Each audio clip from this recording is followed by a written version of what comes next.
The year was 1857.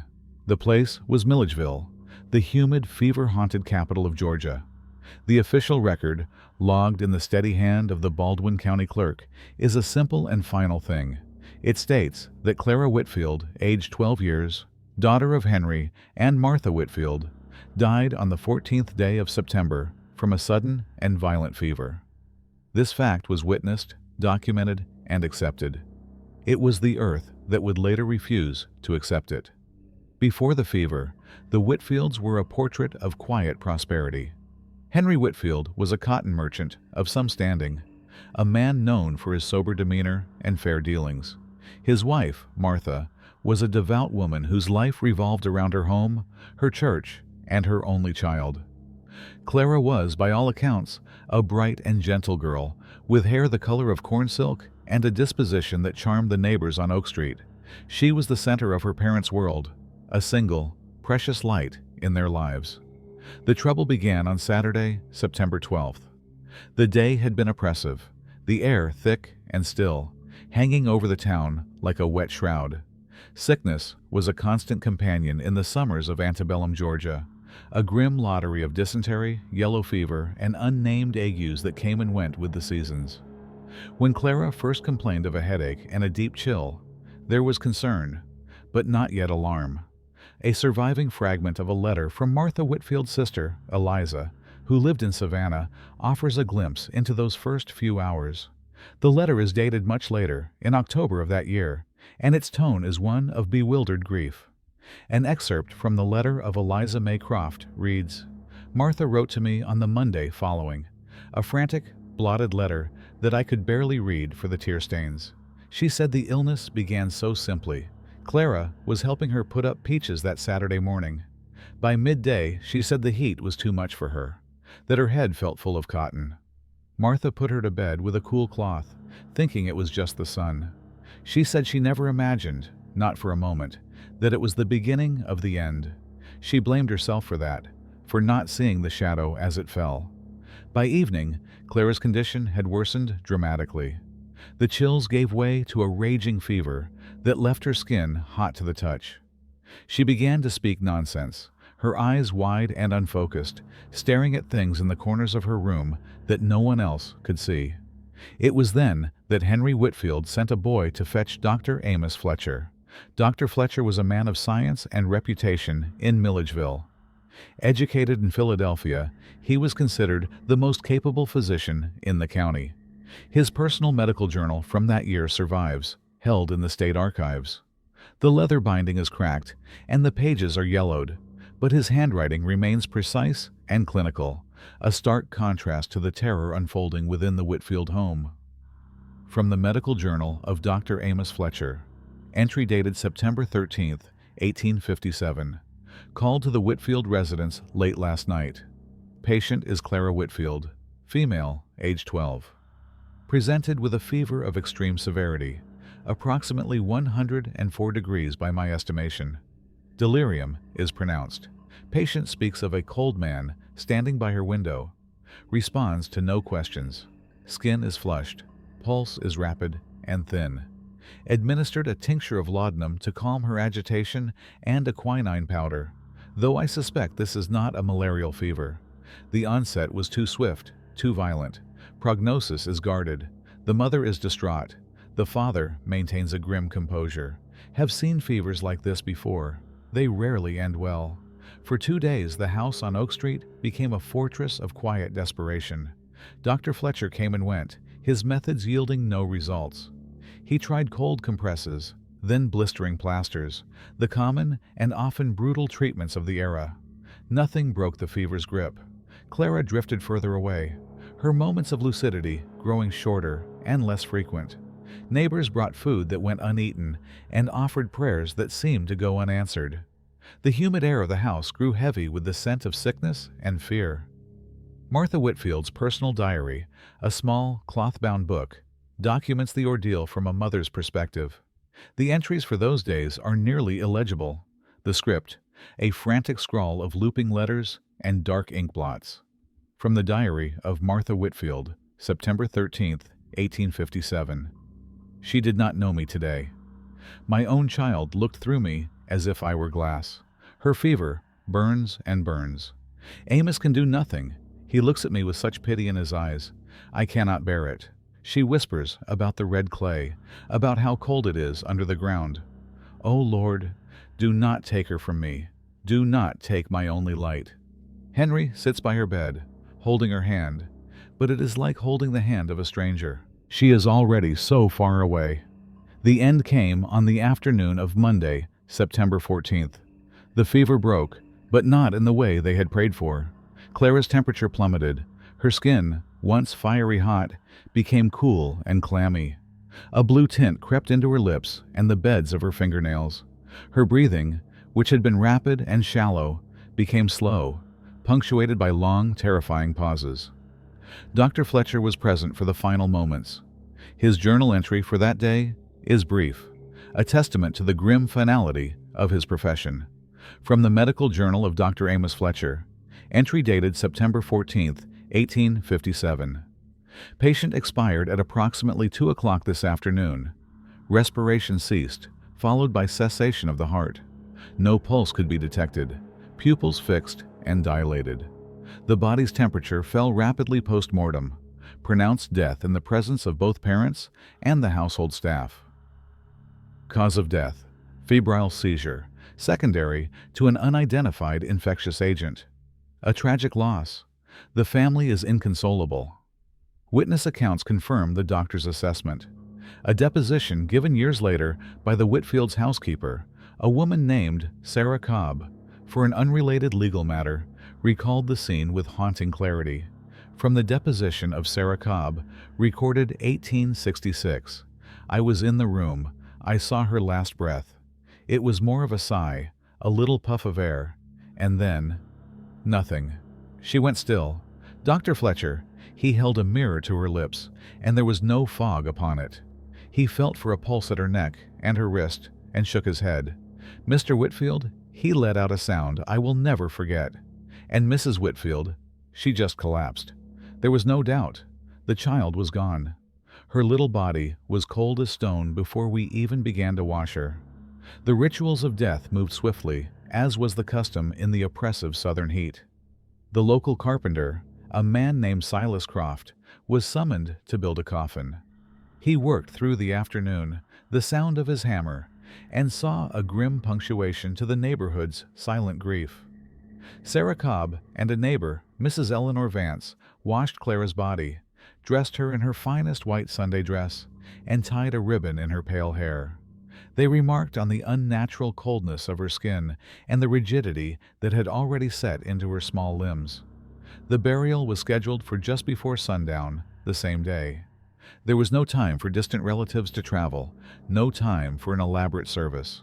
A short procession of family and neighbors walked the dusty path to Memory Hill Cemetery, the town's primary burial ground. Henry Whitfield walked with a stony face, supporting his weeping wife. Reverend Josiah Pruitt, the stern minister of the town's Presbyterian church, led the way, his Bible held tight in his hand. The service was brief. Reverend Pruitt spoke of the Lord's mysterious ways, of the innocence of a child called home to the arms of the angels. His words, meant to be a comfort, were swallowed by the vast, quiet sorrow of the onlookers. The small pine coffin was lowered into the freshly dug, red clay earth. The first shovelfuls of dirt striking the lid sent Martha Whitfield into a fresh wave of hysterics. Henry led her away as the gravediggers finished their work, mounding the earth over the grave until there was nothing left to see. That evening, the Baldwin County Parish Ledger was updated. The entry is simple, one of many that filled the pages for the year 1857. It is written in the precise, unadorned script of a clerk who had recorded hundreds of such endings. Record of deaths, Baldwin County, Georgia. Date, September 14, 1857. Name, Whitfield, Clara. Age, 12 years. Parents, Henry and Martha Whitfield. Cause, fever.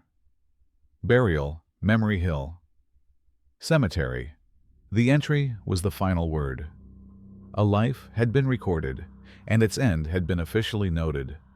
The Whitfield house, fell into a profound and unnatural silence, the silence of a home hollowed out by loss. For 3 days, that silence held. For 3 days, the grave in Memory Hill Cemetery remained sealed. For 3 days, the record stood as a simple, tragic, and undisputed fact. The silence of death lasted 3 days. It was broken at dawn on Thursday, September 17th, not by a cry of grief, but by a shout of alarm. The sound came from Jacob Early, the old groundskeeper of Memory Hill Cemetery. He was a man accustomed to the quiet company of the dead, but what he found that morning was a violation of the natural order. Years later, in a town meeting concerning the upkeep of the cemetery, Jacob was asked to recall the event. The secretary's minutes, though dry and official, capture the core of his testimony. From the minutes of the Milledgeville Town Council meeting of October 5, 1861, Jacob Early, groundskeeper, was called to speak on the matter of cemetery security. He referenced the Whitfield incident of '57 as a prime example of past disturbances. Mr. Early stated, "I was making my rounds, just as the sun was coming up over the trees. I saw it from a distance. The earth by the old oak was all churned up. I thought it was dogs, or worse, hogs that had gotten in. But when I got closer, I saw the hole. It was a grave, dug back up from the inside out, it looked like. The lid of the pine box was splintered, pushed aside. I looked inside. I had to. It was empty. The little white dress was there, torn and muddy. But the child was gone. The grave was empty." The news spread through Milledgeville with the speed of a fever. Jacob Early went first to Sheriff Thompson, a man of practical mind who immediately suspected the work of resurrectionists, the ghoulish grave robbers who stole bodies for medical colleges. A party was dispatched to the cemetery, and their findings confirmed the groundskeeper's story. The grave of Clara Whitfield had been desecrated, the coffin broken open, and the body stolen. Word reached the Whitfield home by mid-morning. Henry, his face a mask of cold fury, set about offering a reward for any information. He spoke of monstrous men who would prey on the grieving. Martha locked herself in her room, her sorrow renewed and twisted into a new, horrific shape. The thought of her daughter's body, her final resting place, being violated was a torment beyond endurance. The town buzzed with theories, each more unsettling than the last. But no one, not even in their most fevered imaginings, could have predicted the truth. The truth did not arrive with a sheriff's report or a paid informant. It arrived late that night, a soft, scratching sound at the back kitchen door of the Whitfield house. Sarah Cobb, the housekeeper, was the first to hear it. She later recounted the moment in a hushed and fearful tone to her sister. A portion of a letter from Sarah Cobb to her sister Mary, dated September 28, 1857. It was nearly midnight. The house was so quiet you could hear your own heartbeat. I was in the kitchen cleaning up when I heard it. A scrape, scrape, scrape against the wood. I thought it was a stray dog looking for scraps. I opened the door just a crack, ready to shoo it away. And then I saw her, standing there on the stoop, in the moonlight. It was little Clara. Her white burial dress was ripped and caked with red mud from her shoulders to her feet. Her hair was full of twigs and dirt. She was just standing there, not saying a word, looking at me with eyes that did not seem to see. I screamed. I don't think I have ever screamed like that before or since. Martha Whitfield heard the scream and came running, followed moments later by Henry. They found Sarah Cobb backed against a wall, pointing a trembling finger at the doorway. And there stood Clara. She was alive. Her chest rose and fell with shallow, even breaths. Her skin was unnaturally pale and cool to the touch, but it was the skin of a living thing, not the cold, waxy texture of a corpse. She was barefoot, her feet bruised and dirty. She did not speak. She did not cry. She simply stood in the doorway, a silent, earthen creature returned from the depths. Martha let out a strangled cry, a sound of impossible joy and utter terror. She rushed forward and pulled the child into her arms, ignoring the cold mud that stained her nightgown. Henry stood frozen for a long moment, his mind struggling to accept what his eyes were seeing. He then moved with sudden purpose, pulling his daughter inside and barring the door, as if to lock the impossible reality in and the sane world out. Dr. Amos Fletcher was summoned once again. He arrived to a scene that defied all medical explanation. His journal entry from that night is significantly longer and more detailed than the one recording Clara's death. The handwriting, usually so controlled, shows signs of haste, of a mind reeling from shock. From the medical journal of Dr. Amos Fletcher, entry dated September 18, 1857, received an urgent summons to the Whitfield residence after midnight. The circumstances are, to put it mildly, extraordinary. The child, Clara Whitfield, whom I pronounced deceased 3 days prior, is alive. I have examined her thoroughly. A faint pulse is present, slow but regular. Respiration is shallow, almost imperceptible unless one holds a feather to her lips. Her skin is cool, far below the normal temperature for a living child. Yet she does not shiver. Her eyes are open, but she appears unresponsive to light or movement. Her pupils are wide, like dark pools. She does not speak or react to her parents' voices. She bears the marks of her interment, soil on her person and in her hair. The family reports she was found outside their door. I am at a loss for a conventional diagnosis. The only plausible, albeit rare, explanation is a state of profound catalepsy or suspended animation, a trance so deep as to perfectly mimic death. The fever must have induced this state. The cool of the earth may have, paradoxically, preserved her life until she roused. I have explained this to the parents. It is a miracle, of a sort, a 1 in a million medical anomaly, and yet I cannot shake a deep and profound unease. I personally verified her death. I felt for a pulse that was not there. I saw the stillness in her chest. The child before me now. She is breathing, her heart is beating, but there is a vacancy to her that I cannot medically define. It is as if the person within has been hollowed out. I have advised rest and quiet. I have left a sleeping draught for the parents. I fear they shall need it more than the child. Dr. Fletcher's explanation of suspended animation spread through Milledgeville the next morning. For a time, it held the fear at bay. The story became one of a miracle. The Whitfield child had been mistakenly buried alive, and had, by the grace of God and her own resilience, clawed her way out of the grave and returned home. It was a shocking tale, a Gothic romance made real. Neighbors came to the house, not to mourn, but to marvel. They were met at the door by Henry Whitfield, who politely but firmly turned them away, stating that his daughter needed absolute rest to recover from her ordeal. Inside the house, the atmosphere was not one of miraculous joy. It was one of deepening dread. Clara remained unchanged. She sat where she was placed, for hours on end, staring at nothing. She ate only when her mother put a spoon to her lips, swallowing mechanically, without appetite. She did not speak, not a single word. Her parents cleaned the dirt from her hair and body, burning the ruined burial dress in the fireplace. They dressed her in her familiar clothes, but they seemed ill-fitting now, like costumes on a doll. Martha Whitfield's diary captures the rapid decay of hope into horror. From the Diary of Martha Whitfield, September 20th, 1857.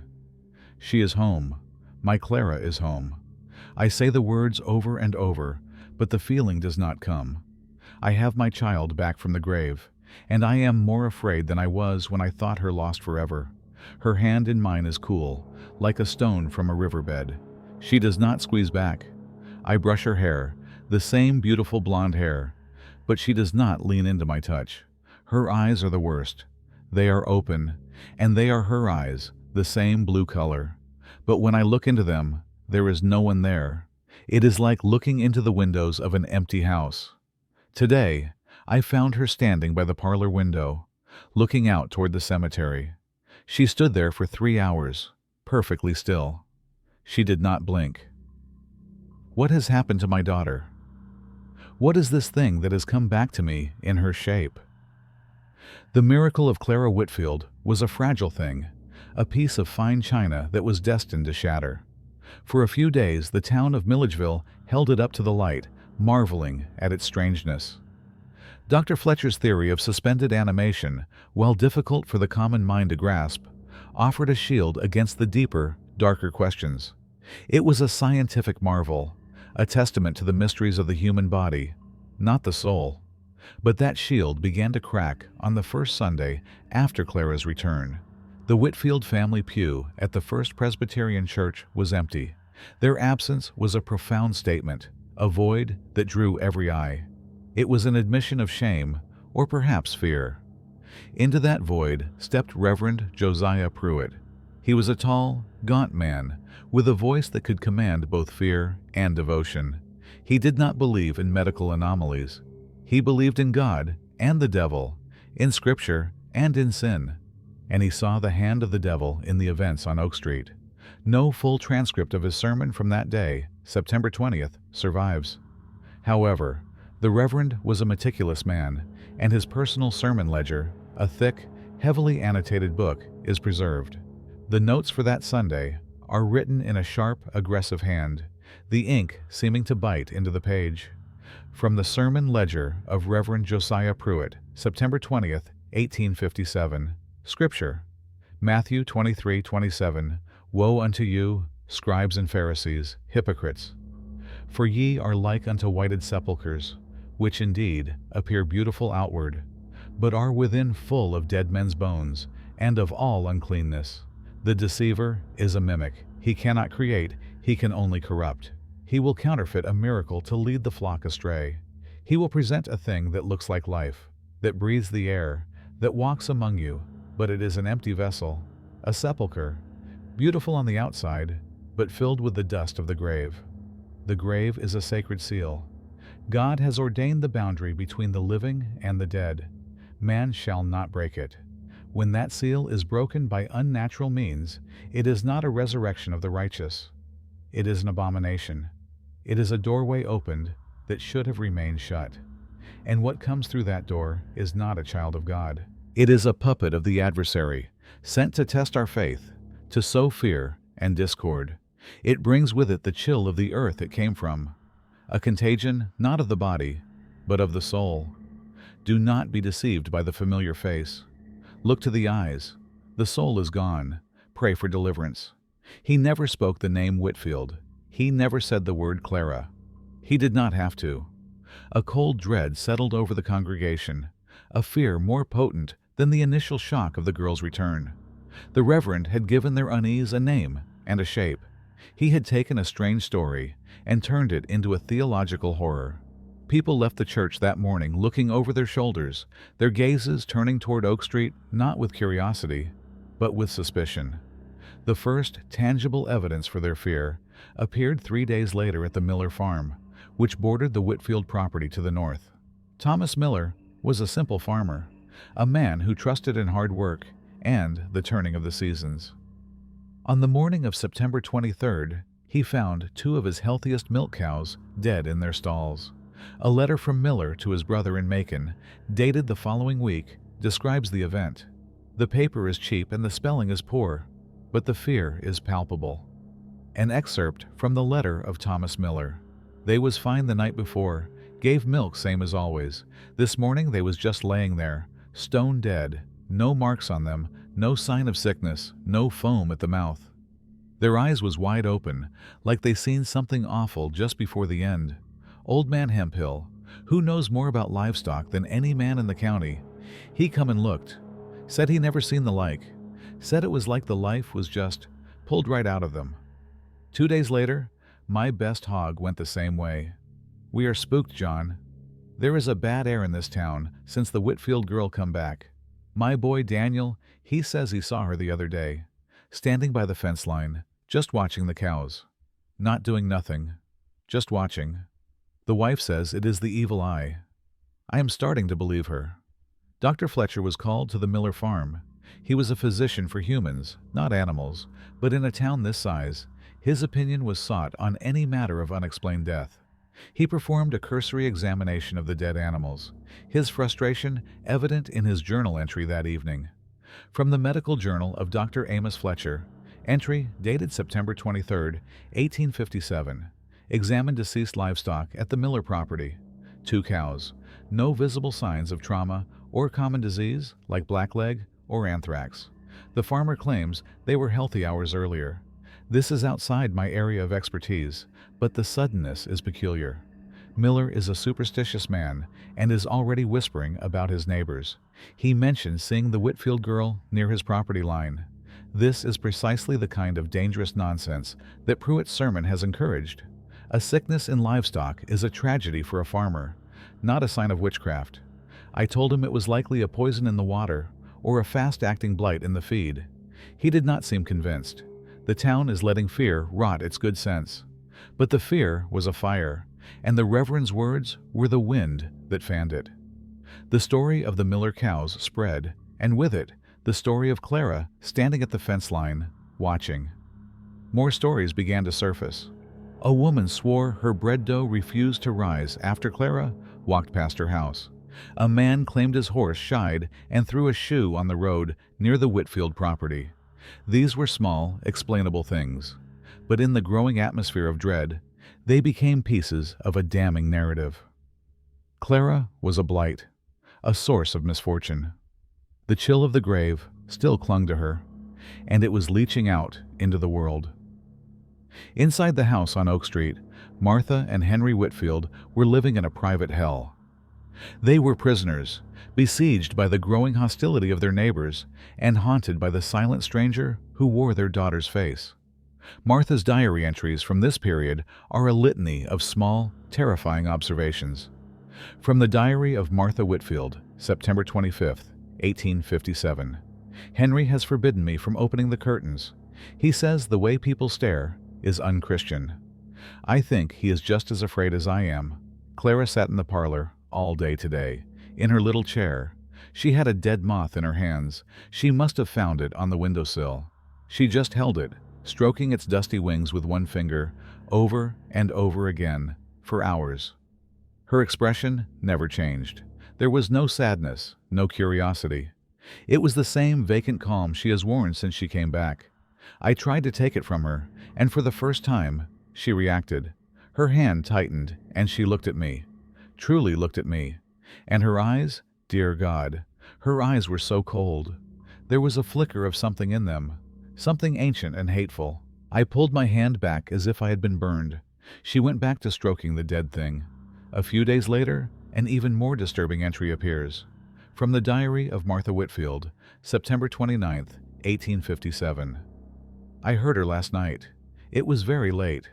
I thought I heard a sound from her room, a soft whispering. I crept to her door and listened. She was talking. It was the first time I had heard her voice, but it was not her voice. It was a low, guttural whisper, like stones grinding together, and the words were not words I knew. It was not English. It was a horrible, clicking language. I was too afraid to open the door. I just stood there, shaking, until it stopped. Then there was only silence. I am writing this by candlelight in my own room. I have locked my door. I am afraid of my own child. The final seal on the town's fear was set by the Harper family. The Harpers lived 2 houses down from the Whitfields. They had 2 young children, a boy named Samuel, aged 10, and a girl, Emily, aged 8. Their mother, a kind but overwhelmed woman, had always been fond of Clara. Against the tide of public opinion, she held on to the belief that Clara was a sick child who needed compassion, not fear. It was a belief that would have devastating consequences. On the afternoon of October 2nd, Samuel and Emily were playing in their front yard. Clara was outside, in the Whitfields' yard, for the first time since her return. Martha had been hoping the sun and fresh air might rouse something in her. Clara was not playing. She was standing by a rosebush, methodically pulling off all the petals, letting them fall to the ground. Samuel Harper, being a bold and curious boy, walked over to her.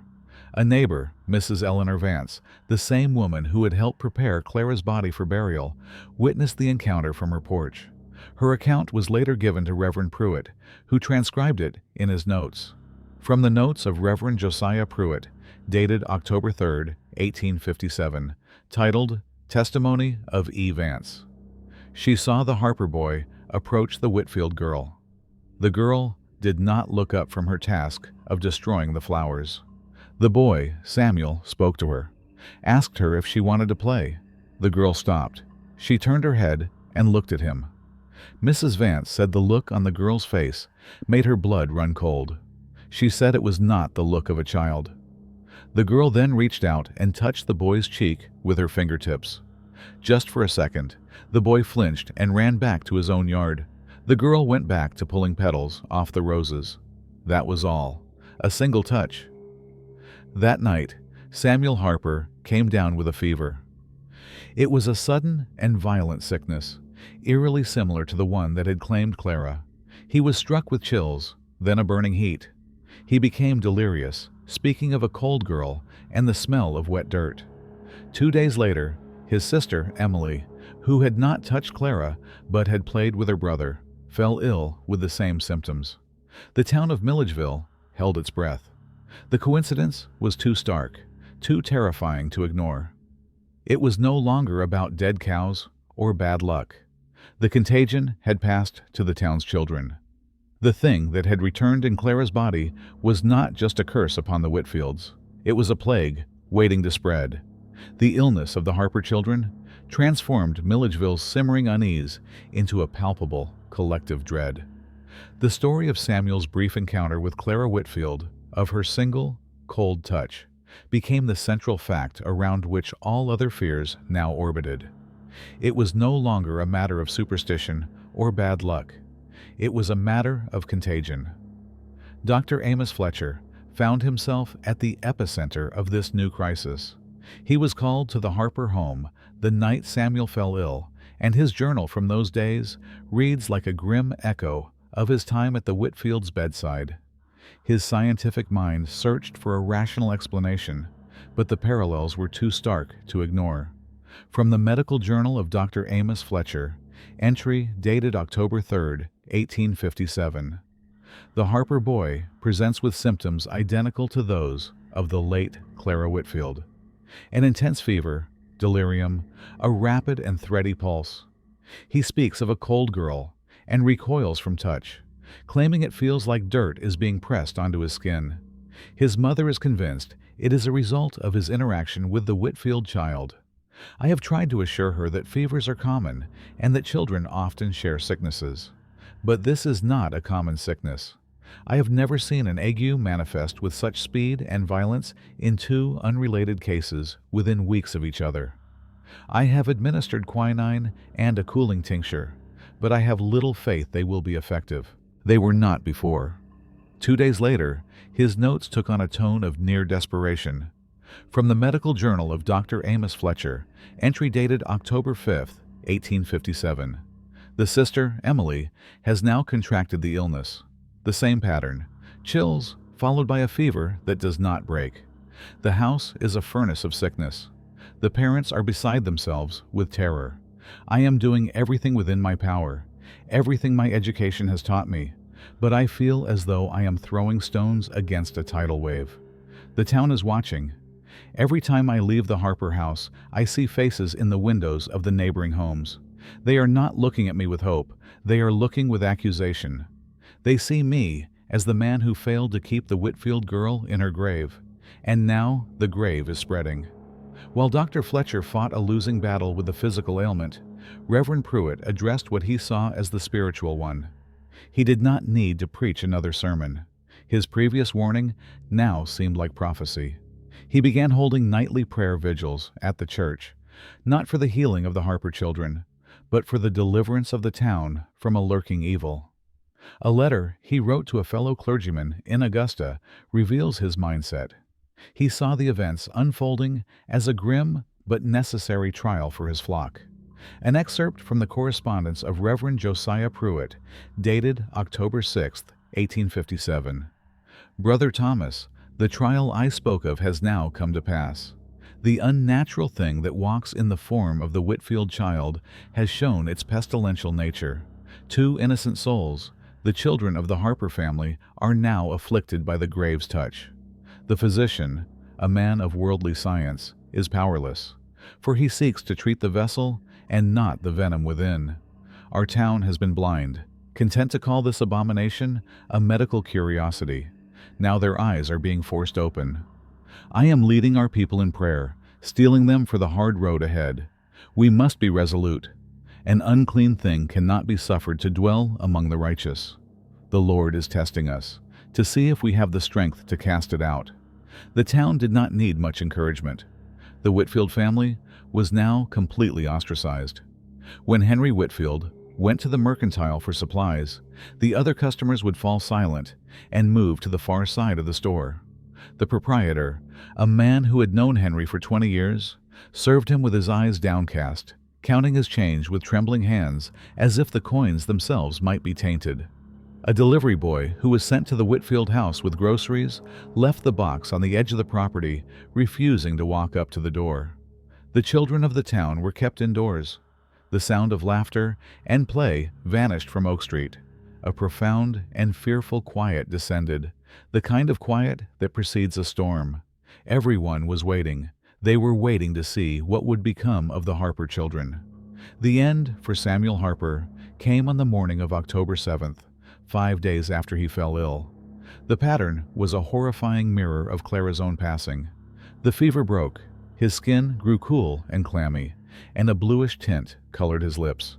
His breathing slowed, and then it simply stopped. The death of a child is a tragedy that shakes any community. But Samuel's death was not seen as a simple tragedy. It was seen as a murder. That afternoon, the Baldwin County Parish Ledger received a new entry, just a few lines below the entry for Clara Whitfield. Record of deaths, Baldwin County, Georgia. Date, October 7th, 1857. Name, Harper, Samuel. Age, 10 years. Parents, James and Mary Harper. Cause, fever.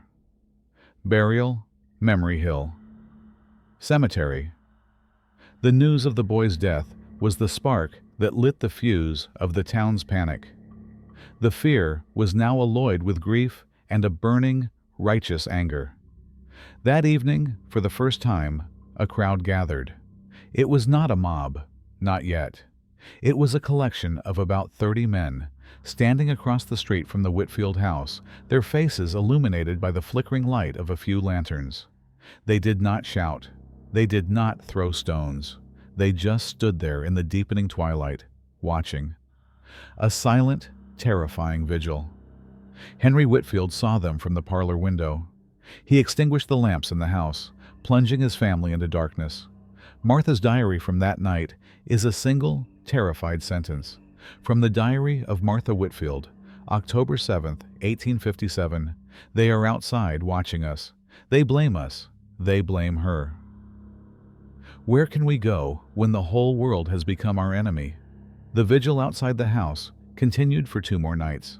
The crowd grew larger, their silence growing heavier, more menacing.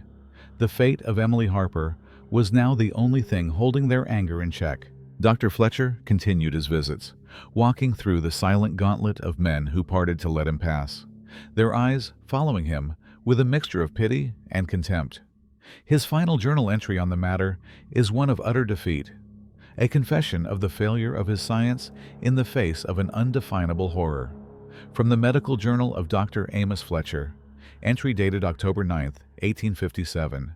Emily Harper expired this evening. The progression was identical. I have failed this family. I have failed this town. I have no name for this sickness. It behaves like a virulent fever, yet it seems to transmit not through the air or water, but through proximity to the Whitfield girl. It is a conclusion that my mind rebels against, that every principle of medicine decries as impossible. And yet, the evidence is before me. 2 healthy children are dead. The only common factor is their brief contact with a child who should herself be dead.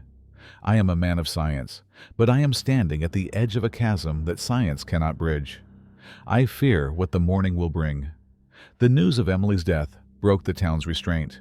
The second entry in the parish ledger sealed the Whitfield's fate. Grief curdled into rage. Reverend Pruitt's warnings were no longer theories. They were proven fact. The thing in the Whitfield house was a walking plague. It had taken 2 of their children. How many more would it take before something was done? The silence outside the house was broken that night. It began with a single shout, a man's voice, raw with anger. "Abomination!" Then another voice yelled, "Bring out the witch!" A rock struck the side of the house, the sound like a gunshot in the night.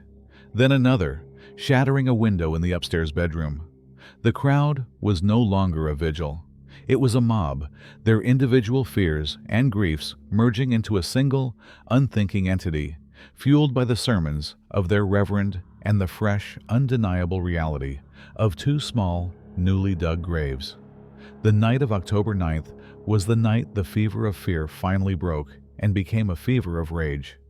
The first stone that shattered the parlor window of the Whitfield house was a declaration. The time for whispers and fearful glances was over. The house on Oak Street was no longer just a place of private grief. It was a perceived source of a public plague, and the public had come to demand a cure. Inside the darkened home, the sound of the glass exploding inward was like the sky cracking open. Martha Whitfield let out a stifled scream. Henry, who had been standing watch by that same window, stumbled back, his face grim in the moonlight that now streamed through the jagged hole.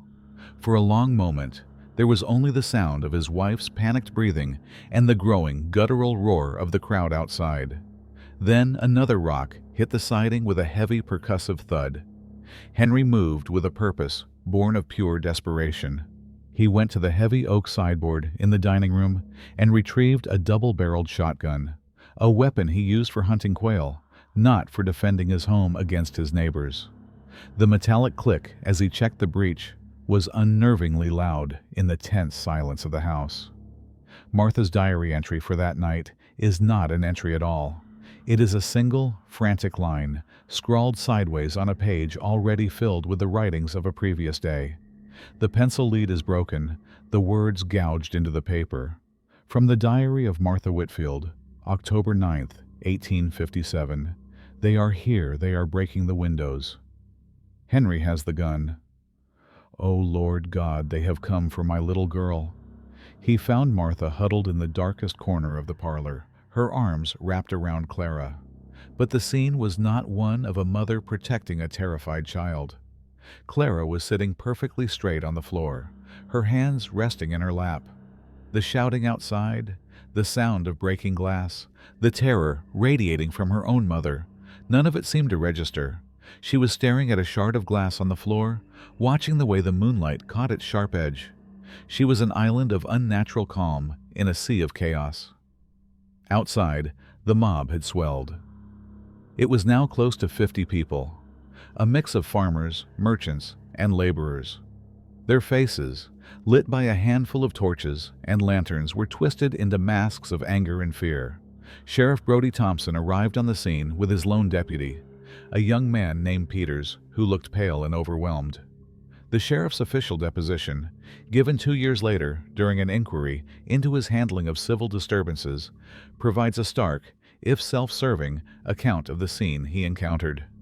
Deposition of Sheriff Brody Thompson, Baldwin County, August 12, 1859. I arrived at the Whitfield residence at approximately 10 o'clock in the evening.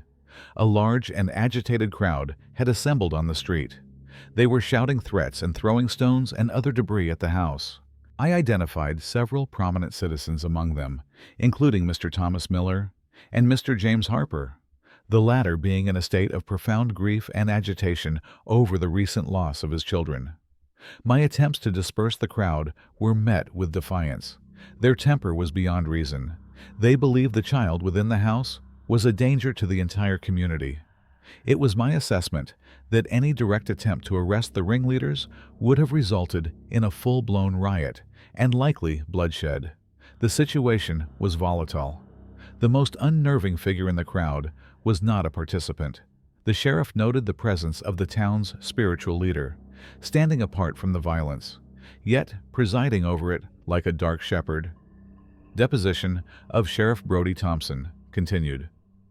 I observed Reverend Pruitt standing across the street under the large oak tree. He was not shouting or throwing stones. He was merely watching, his Bible in his hand. His presence seemed to give the mob a kind of righteous authority. When I approached him and asked for his help in calming the crowd, he simply looked at me and said, "Sometimes a sickness must be burned out, Sheriff. It is God's will, not mine." I knew then that I would get no help from the church. I was on my own. Back inside the house, another window shattered, this time in the kitchen. Martha flinched, but Clara did not move. She had picked up the shard of glass from the floor. She was turning it over and over in her small fingers, her touch delicate, precise. She showed no fear of its sharp edge. Henry stood by the front door, the shotgun held low, his knuckles white. He was a merchant, not a soldier. He was listening to the names of people he had known his entire life being called out in a chorus of hate. It was James Harper's voice that cut through the others. He had pushed his way to the front of the crowd, his face a mess of tears and fury. "Whitfield!" he screamed, his voice breaking. "You have to give her up. She took my children. She took them both. You cannot keep that thing in there." The plea, full of a father's raw anguish, seemed to momentarily silence the others. It hung in the air, a direct and terrible accusation. Henry Whitfield knew he could not stay inside his house and wait for it to be burned down around them. He made a decision. He leaned the shotgun against the wall, a sign he intended no violence, and turned to his wife. "Stay here, Martha. Do not move from that spot." He unbolted the heavy front door and opened it just enough to step out onto the porch. He held his hands up, palms open, showing he was unarmed. The torchlight made his face look pale and haunted. "Please," he shouted, his voice strained. "We are a grieving family, just like you. My daughter is not a monster. She is sick. She has been through an ordeal none of us can understand."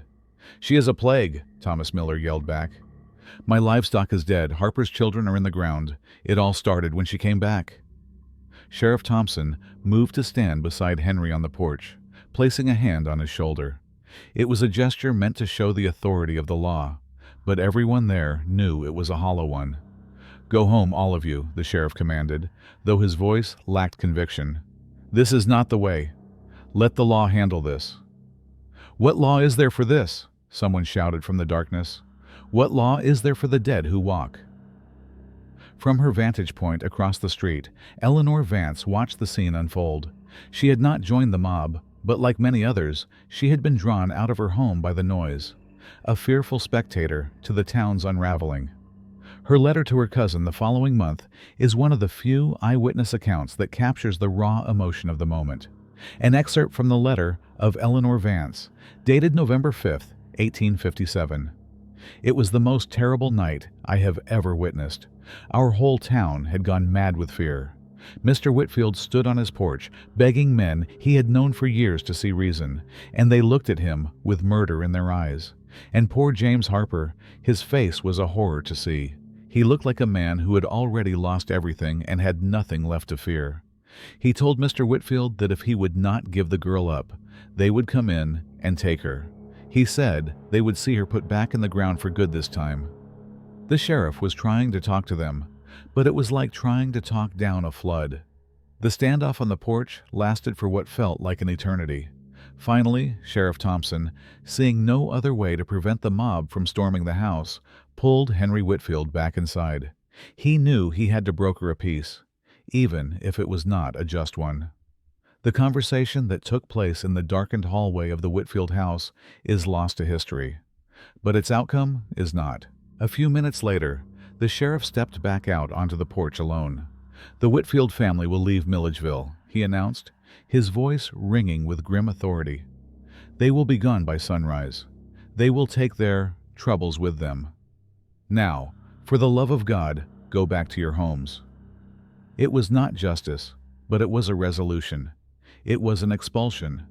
The mob had gotten what it wanted. The source of the contagion would be removed.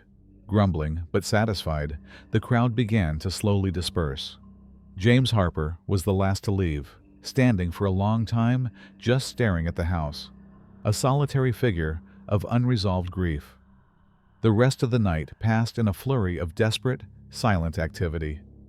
Henry hitched their sturdiest horse to a small, covered wagon.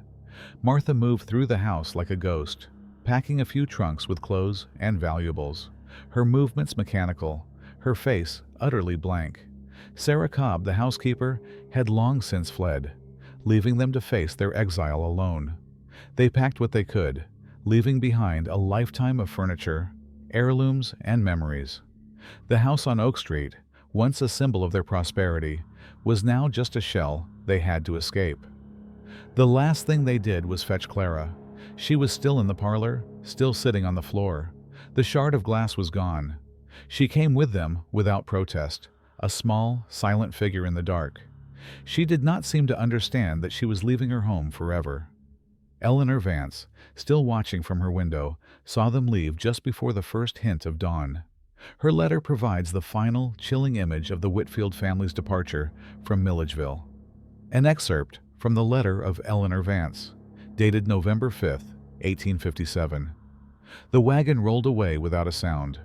Henry held the reins, staring straight ahead. Martha was beside him, a shawl pulled over her head.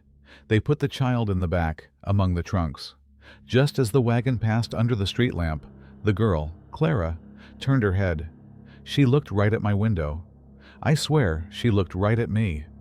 There was no expression on her face, none at all. It was like looking at a painted doll. Then the wagon turned the corner and was gone into the darkness. We never saw them again. The house has been empty ever since. No one has dared to even go inside. The Whitfield family vanished. The county records show no sale of their property. No letters arrived for them. No word of their destination ever filtered back to the town. The official record is silent. It is as if, on that night, the wagon carrying Henry, Martha, and the thing that wore their daughter's face rolled right off the edge of the known world. The exodus of the Whitfield family was an amputation. Milledgeville had excised the perceived source of its sickness, and a scar of fearful silence formed over the wound. The house on Oak Street stood empty, a monument to the town's terror. Children who walked past it would cross to the other side of the street. For a time, it was said that at night you could see a single lamp burning in an upstairs window, though no one ever dared to get close enough to be certain. The official record is, as is often the case, mundane in its conclusions. The property records for Baldwin County show that Henry Whitfield ceased paying taxes on his home and business holdings in the winter of 1857. After the legally required period, the properties were seized by the county and sold at public auction in 1860.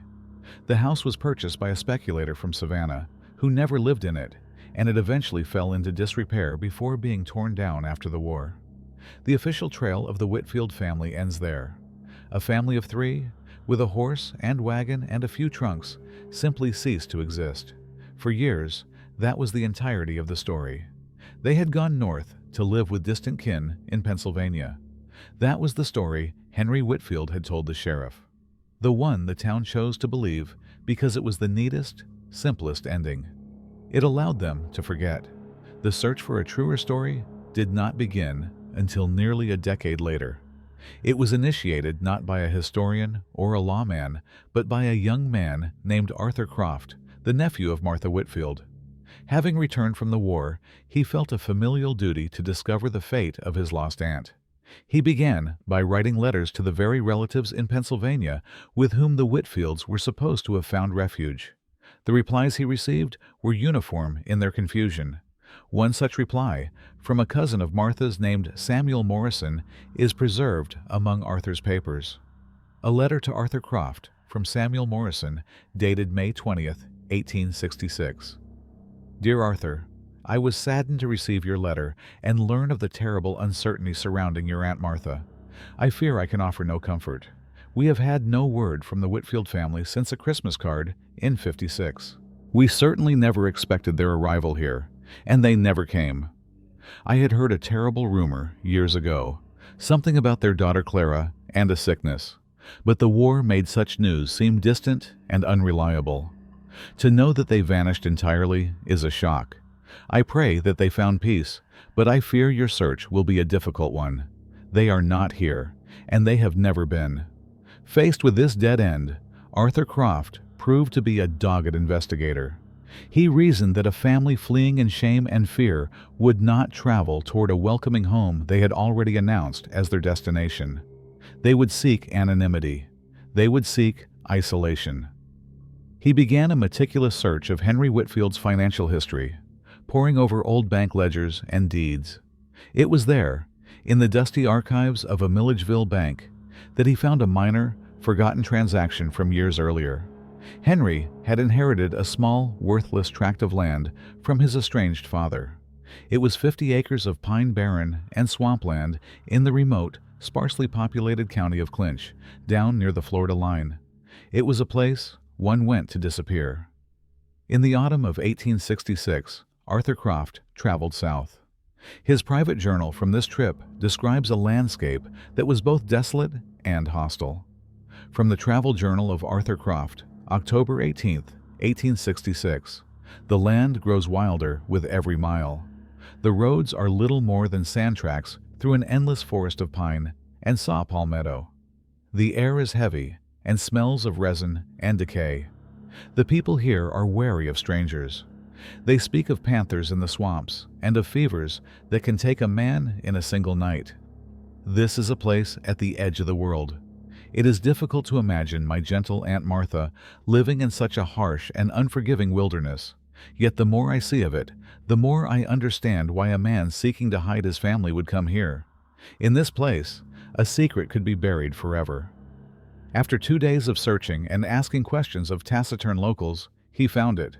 A rutted, overgrown track led him to a small clearing. In the center stood a dilapidated cabin, crudely built from rough-hewn pine logs. The roof had partially collapsed. A rusted axe head was still embedded in a chopping block. The place was utterly abandoned, reclaimed by the relentless encroachment of the wilderness. A profound and terrible silence hung over the clearing. With a growing sense of dread, Arthur pushed open the rotting cabin door. Inside, the scene was one of hasty departure and slow decay. A few pieces of simple furniture lay overturned. Rags of old clothing were scattered on the floor, moldering into the dirt. But it was on a small, crude table in the corner that he found what he was looking for. Protected from the worst of the elements by the last intact section of the roof, lay a small, cloth-bound book. It was Martha Whitfield's diary. The binding was warped by damp, and many of the pages were fused together or eaten by insects. But some fragments were still legible. They were the last record of the Whitfield family, a testament to their final, horrifying months. A legible fragment from an entry dated November 1857 reached the cabin. "It is a wretched place, but it is safe from prying eyes. Henry works from sunup to sundown, trying to make it habitable. I try to keep a home, but my heart is a stone." Clara is unchanged. She sat in the wagon for 3 days and did not speak or move. She does not feel the cold. Last night I found her standing outside in the moonlight, her face tilted up to the sky. She stood like a statue for hours. She is not my daughter. She is a vessel for some other patient thing. Another fragment, from what appears to be late December of that year. "Henry's spirit is breaking. He weeps at night when he thinks I am asleep. There is no joy in this house. Christmas came and went. I tried to sing a carol for her, the one she always loved. She looked at me with those empty eyes, and the song died in my throat. She has begun to wander. She walks into the pine woods for hours. She always comes back just before dusk. She brings things with her now, smooth gray stones from the creek bed, a bird's skull, a handful of black soil. She arranges them in patterns on the floor of her small room. I am afraid to go in there." The final and most coherent entry Arthur could decipher was written in a hand that was barely recognizable, a testament to a mind at the absolute edge of sanity. A fragment believed to be from January 1858. "She does not sleep. I have watched her. All night she sits on her cot, perfectly still, staring at the door. Sometimes the whispering starts, that grinding, clicking sound from her throat. It is a language of the deep earth, of the tomb. Henry tried to talk to her yesterday, to call her name. He touched her arm. She turned to him, and the look on her face, it was not anger, it was not hatred. It was a cold and ancient contempt, the look a predator gives to a thing it no longer fears. Henry pulled his hand back and would not speak for the rest of the day. He has started sleeping with the axe beside his bed. He is not afraid of what might come from the woods. He is afraid of what is in the next room. The diary ended there. The remaining pages were a ruin of water stains and mildew.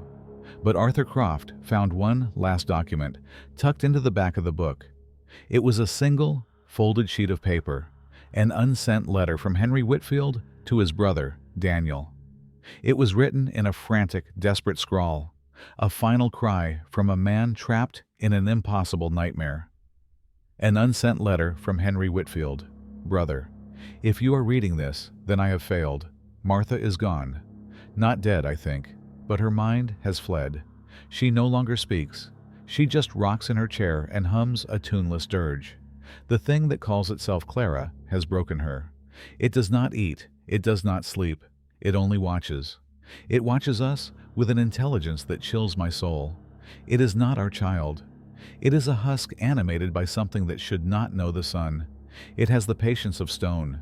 It is waiting for something. I can feel it. It is growing stronger in this isolation. I cannot kill it. God forgive me, I cannot bring myself to strike the face of my daughter. But I cannot live like this.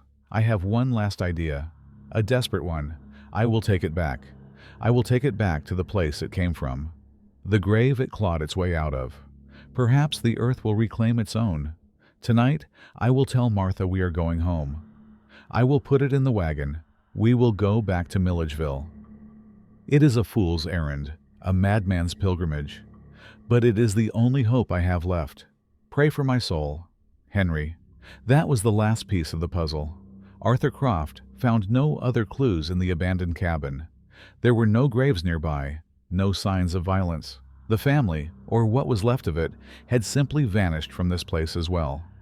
The trail that had begun in a house on Oak Street ended here, in a rotting cabin in the middle of a vast, indifferent wilderness, with the insane plan of a broken man.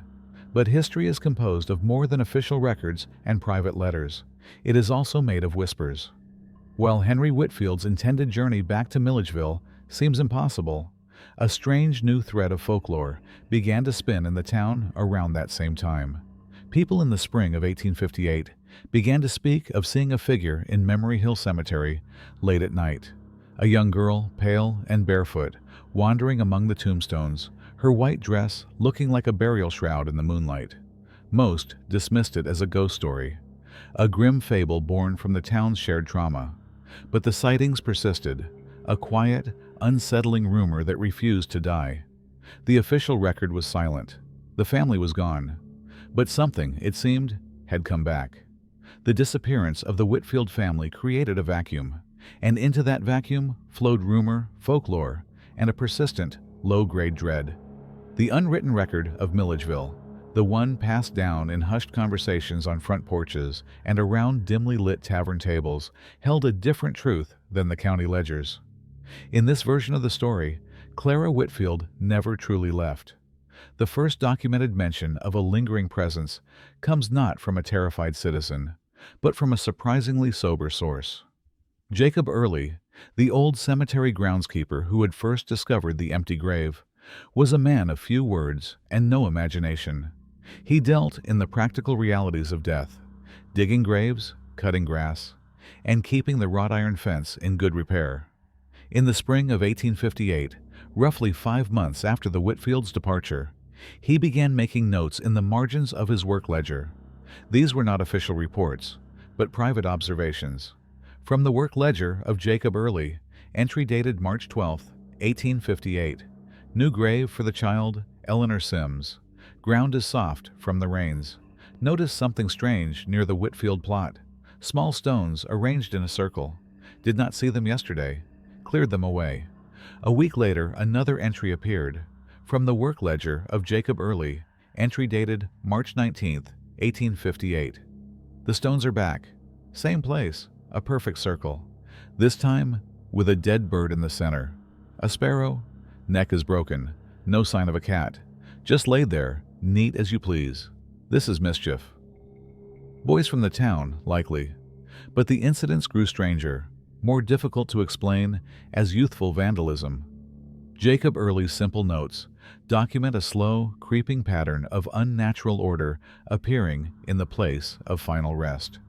From the work ledger of Jacob Early, entry dated April 5, 1858. All the flowers from the Miller family plot are gone. Found them laid out in a straight line, from the old oak tree to the Whitfield headstone. Laid petal to stem, 100 feet long at least. Took me an hour to clean it up. The gates were locked all night. I have the only key. These small desecrations were unsettling, but they were contained within the cemetery walls.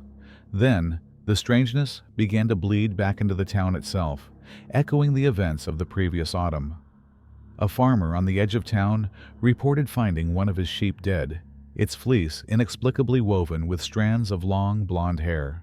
A woman who lived near the cemetery swore she heard a soft, clicking whisper outside her window late one night, a sound like dry leaves skittering on stone. Most chillingly, children began to speak of the Stone Girl. It started as a playground dare to run to the cemetery gate after dusk. Several children who did so came back pale and shaken, speaking of seeing a girl with white hair sitting on a tombstone, arranging pebbles in her lap. They said she never looked up, never made a sound, but the sight of her was enough to send them running. These stories were dismissed by most adults as morbid fantasies, the product of overactive imaginations steeped in the town's recent trauma. But the persistence of the tale began to worry Reverend Pruitt. He had believed the town's evil had been expelled, but these new stories suggested the root had not been fully pulled. A letter from Pruitt to a colleague in Savannah shows his renewed concern. He was a man who took the whispers of children as seriously as the confessions of adults, believing both could be conduits for dark truths. An excerpt from the correspondence of Reverend Josiah Pruitt, dated May 30th, 1858. A new infection of fear has taken hold, centered on the cemetery. Children speak of a spectral girl, an apparition they have named the Stone Girl. The description, a pale child with fair hair, is troublingly familiar. While I am inclined to dismiss this as childish fancy, the sheer consistency of the accounts gives me pause. It is as if the memory of the Whitfield abomination has taken root in the soil of that unhallowed ground and is now sprouting these foul blossoms of rumor. I have begun walking the cemetery grounds myself in the evenings, with prayer and vigilance as my companions. I have seen nothing, but I feel a watchfulness in that place that is not of God. The unwritten record gained its most significant and terrifying chapter in the summer of that same year.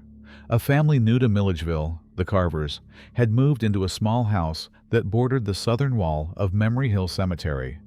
They were unaware of the town's recent history and knew nothing of the Whitfield affair. They were a simple, hard-working family with a single daughter named Alice, who was 7 years old. Alice Carver was a quiet, solitary child. She was often seen playing alone in the tall grass at the edge of her family's property, which ran right up to the low stone wall of the cemetery. Her parents saw no harm in it. In late July, Alice's mother noticed a change in her daughter's play. Alice had begun collecting small, smooth stones and bringing them into the house. She would spend hours arranging them into complex, spiral patterns on the floor of her room. The deposition of Mrs. Margaret Carver, taken later by a deeply troubled Sheriff Thompson, is a harrowing account of a mother watching her child slowly slip away. Deposition of Margaret Carver, Baldwin County, August 14, 1858. It started with the stones. At first, I thought it was just a child's game, but the patterns she made, they were strange, not like anything a child would build. They made me feel cold just looking at them. Then she started talking about her new friend. She said her friend's name was Clara. She said Clara lived on the other side of the wall and that she was teaching her a new language. A quiet language, she called it. A language of stones. I told her it was just make-believe, but Alice insisted she was real. She said Clara had hair like corn silk and her hands were always cold, even in the sun. Mrs. Carver grew more concerned when Alice began to exhibit other strange behaviors. She developed a habit of standing perfectly still for long periods, staring at nothing. She lost her appetite. And one evening, her mother found her standing by the back door, whispering, "Deposition of Margaret Carver, continued." It was that whispering that truly frightened me. It was not her own voice. It was a low, guttural sound, full of clicks and hisses, the same sounds she said Clara was teaching her. When I asked her what she was saying, she just looked at me with this terribly blank expression and said, "I was just telling the dark that I'm not afraid of it anymore." I did not know what to do. My husband said it was just nightmares, but I knew it was more than that. Something was wrong with my little girl. Something from over that wall had gotten into her. The climax of the Carver family's ordeal occurred on the night of August 12th.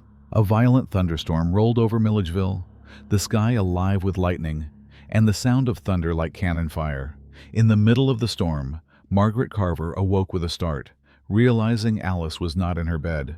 A frantic search of the house found her gone. The back door was unlatched, swinging in the wind. What followed was a desperate search in the pouring rain. Mr. Carver and two neighbors carrying lanterns scoured the property and the nearby woods. They found nothing. It was Margaret Carver who, guided by a mother's intuition, went to the cemetery wall. In a brilliant flash of lightning, she saw it. A small section of the old stone wall had been recently disturbed.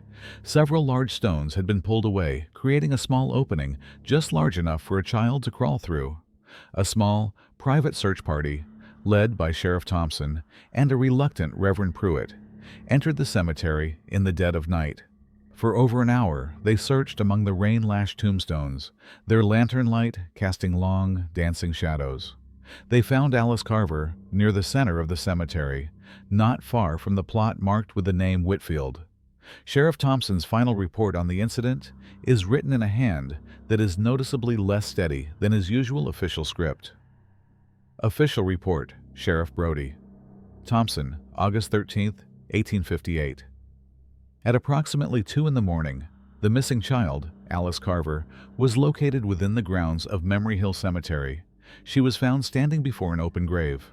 The grave was that of Clara Whitfield, who was buried in September of the previous year. The earth had been excavated by hand, the soil piled neatly to one side.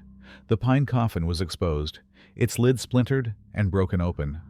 The child, Alice, was standing ankle-deep in the muddy hole, looking down into the empty coffin.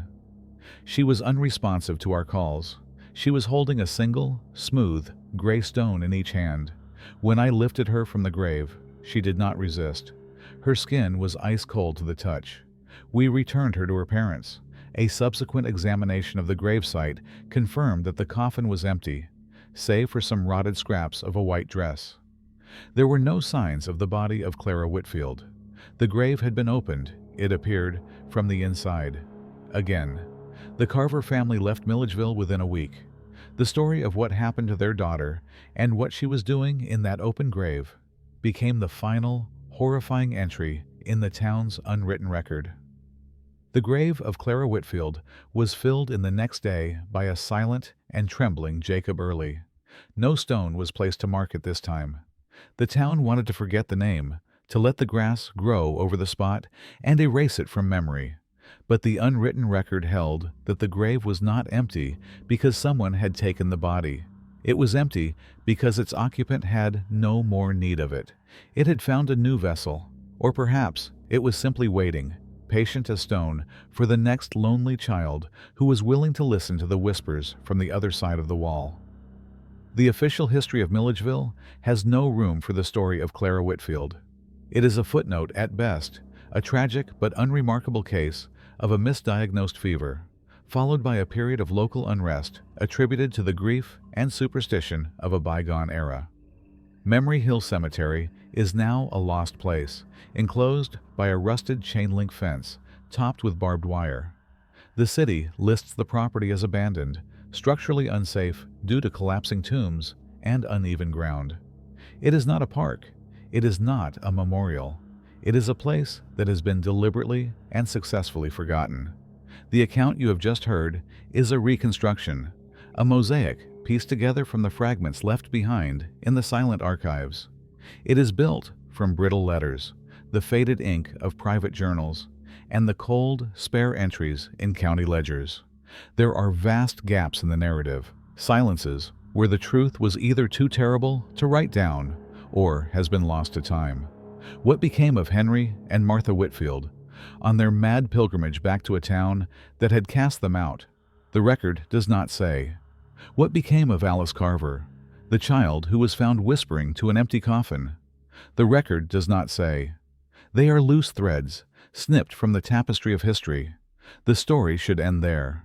A strange and terrible local tragedy, sealed in the past, an artifact of a more credulous time. Last spring, I traveled to Milledgeville to see the final piece of the record for myself, the abandoned ground. It is as the city records describe. The fence is formidable, the gates padlocked and draped in chains. Kudzu and wild grapevines have swallowed whole monuments, creating monstrous green shapes where angels and obelisks once stood. The air inside that fence feels thick, still, and watchful. I found a place where the fence had been pulled back at the bottom, likely by animals or curious teenagers. I slipped through and walked the grounds for over an hour, guided by a crumbling 19th century plat map. The old oak tree mentioned in so many of the accounts still stands, a gnarled and ancient giant. Near its roots, I tried to find the place where the Whitfield plot would have been. There is nothing there now. No stone, no mound, no sign that the earth was ever disturbed at all.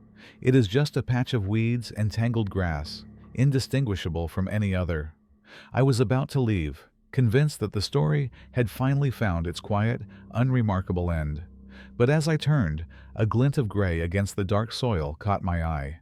It was not in the Whitfield plot, but a few yards away, partially obscured by a low-growing vine. I knelt down and pulled the leaves away. It was a spiral, a small, perfect spiral laid out on the bare earth. It was made of smooth, gray stones, the kind one might find in a creek bed.